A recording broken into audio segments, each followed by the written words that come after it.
This week we're starting the fox drum choreography, and what we learned this week so far were just four basic movements: the hip shimmy, the roll up, the double hip drop, and then what I'm calling a pop back, which is actually more like a hip lift to the back.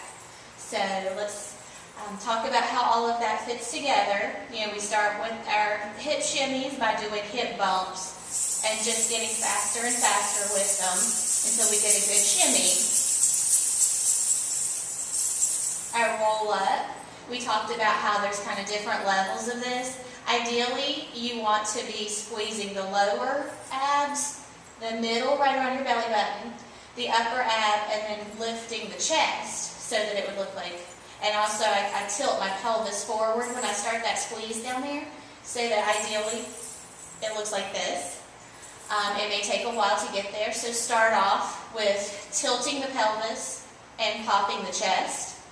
And after you've worked on those ab exercises that we've talked about of pushing and pulling the different muscles, like the middle part 50 times and the upper part 50 times and the lower part.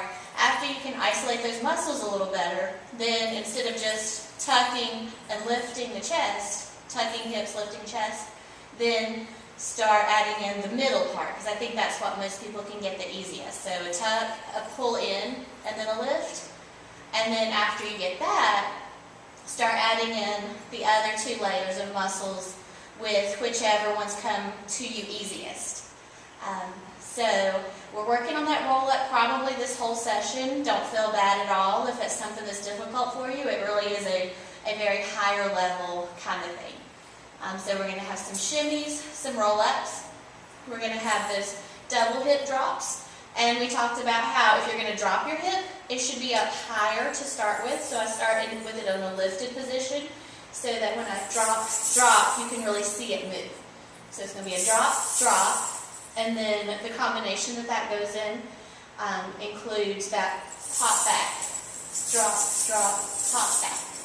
So what we're doing with the steps to fox drum, we're shimmying and rolling up. Shimmy and roll up. Shimmy and roll up. And then on the last shimmy, we're not going to roll up because we're going to turn to the left and get ready for our hip drops. So that means I'm turned to the left diagonal, not all the way straight on left, because then you have a weird profile going on. But the left diagonal, left hand is lifted, right hand is framing that hip, and I'm going to drop, drop, pop it back, drop, drop, pop it back, drop, drop, pop it back, drop, drop. Now instead of popping it back, I'm going to switch to the other side. And I'm going to try to do that kind of gracefully, thinking about my feet just need to turn, but my hands need to change at the same time. So as I'm turning, I'm switching, which hand is up, which hand is down, and I try to do it as gracefully as I can. Now I'm ready to drop, drop, pop, drop, drop, pop, drop, drop, pop, and drop, drop. Now we're going to be back to the front. And that's where we're going to pick up next week.